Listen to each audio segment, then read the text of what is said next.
ناظرین، middle asset یعنی کہ مشرق وسطیٰ میں ایک بڑی جنگ کی ایک آواز ہے، اس کی چاپ ہے،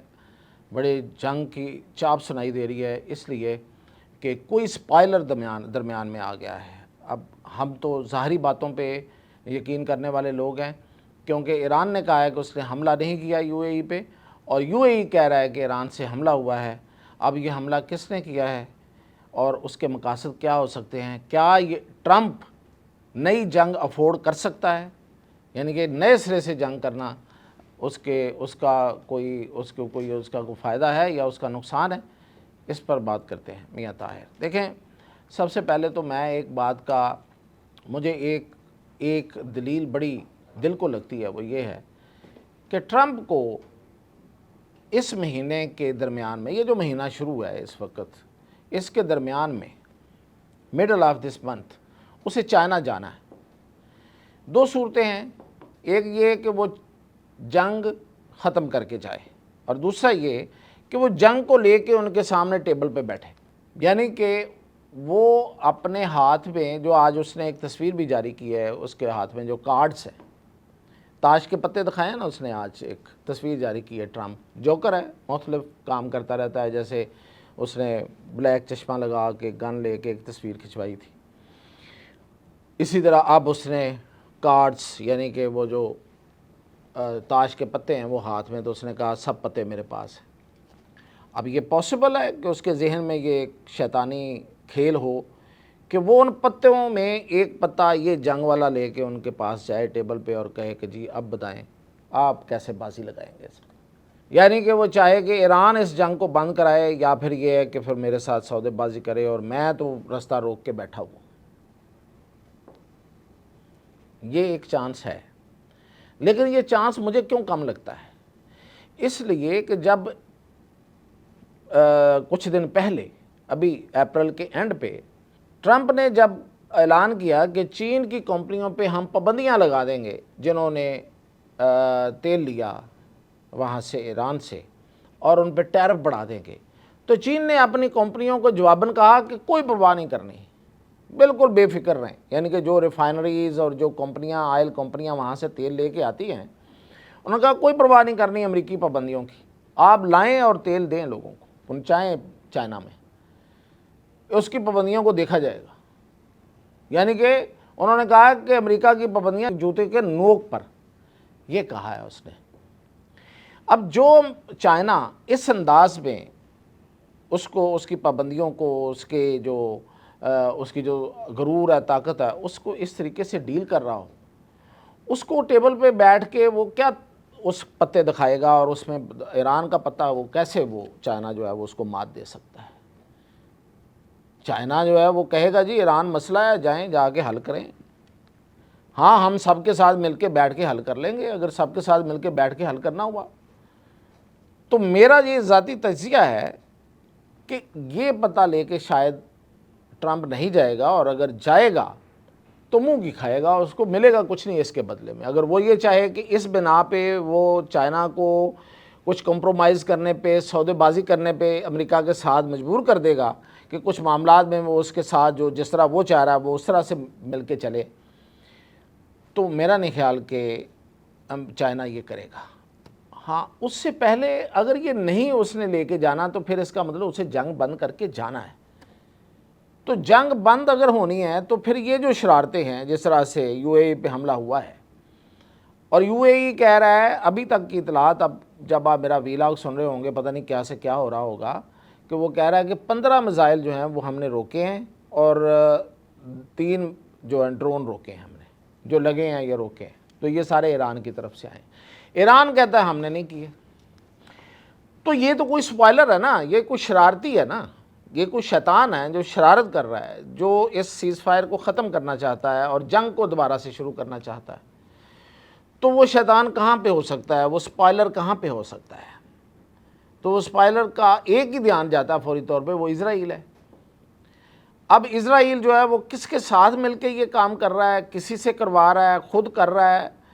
کہیں اور سے فائر اس نے کروا دیا ہے اور ایران پہ ڈال رہے ہیں، تو یہ تو خیر ابھی پتہ چل جائے گا۔ لیکن شاید فوری پتہ نہ چلے اور اس کے نتیجے میں جو کچھ ہو جائے، ایکسپلوڈ ہو جائے، ہر چیز بم پھٹنا شروع ہو جائے۔ تو یہ اصل میں جو اسرائیل ہے وہ تو ایک عرصے سے نہیں چاہ رہا کہ یہ اس کو تو یہ ماحول بھا ہی نہیں رہا، اس کو تو یہ مطلب اس کو ڈائجسٹ ہی نہیں ہو رہی یہ امن اور یہ سیز فائر۔ وہ تو چاہ رہا ہے کہ یہاں پہ جنگ ہو اور بڑی جنگ ہو اور یہ جنگ لگی رہے انٹل انلیس کہ اس کے تمام مقاصد پورے ہوں، اور وہ اس جنگ کی آڑ میں پھر مختلف جگہوں پہ قبضے کرتا جائے، جیسے کہ اس جنگ کی آڑ میں وہ لبنان میں داخل ہو گیا اور وہاں پہ قبضے اس نے کیے۔ ابھی تک وہاں پہ سیز فائر کے باوجود وہاں پہ سیز فائر نہیں روک رہا، اور آئے سے آئے دن وہ آگے سے آگے جا رہا ہے۔ تو یہ جو سپائلر ہے یہ ہے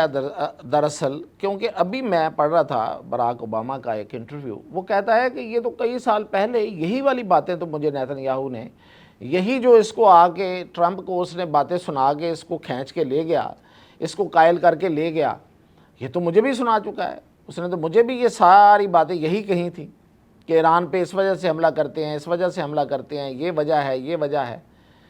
تو میں تو نہیں گیا تھا، میں نے تو اس وقت کچھ اور معاہدہ کر لیا تھا،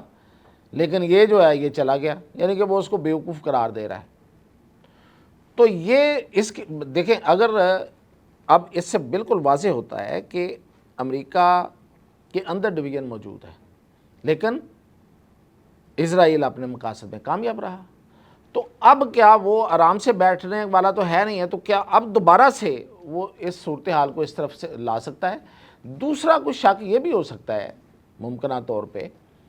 کہ ایران کے اندر سے کسی نے کوئی ایسی شرارت کر دی ہو، کیونکہ ایران میں بھی تو کچھ بہت زیادہ انتہا پسند لوگ پائے جا سکتے ہیں اور ہیں، جن کے بارے میں کوئی اشارے بھی دیے جا رہے ہیں اور کچھ کہا بھی جا رہا ہے، لیکن اس کے چانسز اس لیے کم ہیں کہ ایران نے اس کی تردید کر دی اور کہا ہے کہ ہم نے یہ حملہ نہیں کیا ہے۔ اب اگر فرض کرے ایران سے ہوا بھی ہے تو ایران کی طرف سے تردید آ جانا جو ہے یہ میرا خیال ہے کہ سب سے اہم بات ہے، اور اس کو بنیاد بنا کے جس طریقے سے فوری طور پہ ٹرمپ آ گیا اور اس نے کہا کہ اگر ہمارے جہازوں کو دوبارہ نشانہ بنایا تو ہم اس کو دنیا کے اس صفحہ ہستی جسے کہیں وہ فیس آف دا ورلڈ اس نے کہا ہے، اس سے یہ اڑ جائے گا، ختم ہو جائے گا، یہ ہوگا ہی نہیں ایران۔ اس طرح کی دھمکیاں وہ پہلے بھی لگا چکا، اور دوسری طرف پھر وہ بھی آ گئے ہیں، انہوں نے کہا کہ آپ ذرا موو کر کے دکھائیں اور پھر ہم دیکھیے ہم کیسے آتے ہیں۔ اس کو اگر تھوڑا سا اس کا بیک گراؤنڈ دیکھیں، آج صبح سے جو پچھلی رات سے جو ڈیولپمنٹ چل رہی ہے تو تھوڑی سی چیزیں سمجھ بھی آتی ہیں۔ مثال کے طور پہ کہ جب ایران نے آبنائے ہرمز کا جو ایریا ہے وہ اپنی طرف سے بڑھایا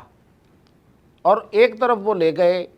فجیرہ تک، انہوں نے کہا یہ فجیرہ اور یہ سارا یہ علاقہ ہمارا ہے، یعنی کہ یہ ہم اس پورے علاقے میں، فجیرہ جو ہے وہ UAE کی بیسیکلی ریاست ہے، وہ بھی بالکل اوپر ہے، موجود ہے، ساحل کے اوپر ہے، تو انہوں نے کہا یہ پورا ایریا جو ہے وہاں سے تیل کی ان کی ساری جو بحیرہ عرب میں ان کی جاتی ہے نا ترسیل، وہ فجیرہ سے جاتی ہے، جو آبنائے ہرمز سے گزرے بغیر بحیرہ عرب میں چلی جاتی ہے۔ تو انہوں نے اس طرف تک اپنا بڑھا دیا اور ادھر سے انہوں نے القوین تک بڑھا دیا اپنا جو جزیرہ قشم ہے۔ جزیرہ قشم جو ہے یہ آبنائے ہرمز کے ساتھ ہے، ایران کا ہے، اور یہاں انہوں نے اپنے فوجی تنصیبات رکھی ہوئی ہیں آبنائے ہرمز کے تحفظ کے لیے۔ تو اس کے ساتھ ہے القوین، یہ بھی ایک ریاست ہے، تو ادھر سے ادھر تک بڑھا دیا کہ یہ پورا اب علاقہ جو ہے ہم دیکھیں گے، اس میں کوئی بھی جہاز آئے گا جائے گا، وہ ہماری مرضی سے آئے گا جائے گا، جس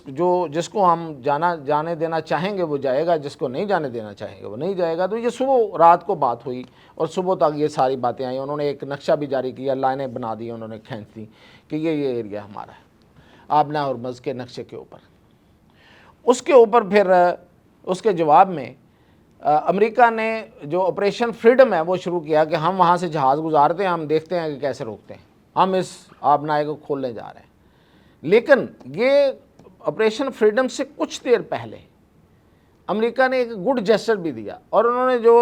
جہاز ایران کا پکڑا ہوا تھا وہ اور اس کا عملہ پاکستان کے حوالے کیا، اور پاکستان نے وہ جہاز اور عملہ جو ہے وہ ایران کے حوالے کر دیا۔ تو چیزیں کچھ اس طرح سے چل رہی تھیں کہ نظر آ رہا تھا شاید، اور پھر امریکہ نے خود بھی کہا کہ یہ جو ہماری ناکہ بندی ہے یہ بہت سخت نہیں ہے، کچھ اس طرح کی ان کی لفاظی تھی کہ جس کا مطلب یہ ہے کہ